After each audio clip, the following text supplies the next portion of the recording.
What's up everyone, welcome to this video.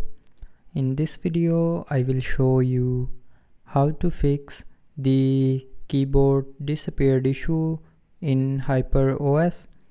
So first of all, open settings. Now in settings, scroll down and here tap on additional settings.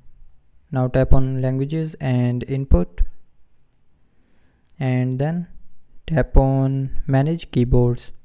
Now from here turn on the keyboard button that you want to use, and after turning on the keyboard go back and then tap on current keyboard option, and from here select the keyboard that you want to use, and after that the keyboard disappeared issue will be fixed.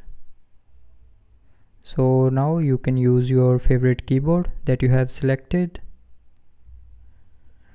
Now if you are still facing the keyboard disappeared issue, then try restarting your phone.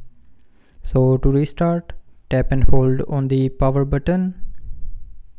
Now swipe down this circle, and when this circle gets green, then you can restart your phone.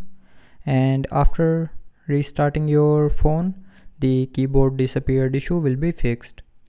So that's how you can fix the keyboard disappeared issue on hyperos. So I hope you liked the video. Thanks for watching.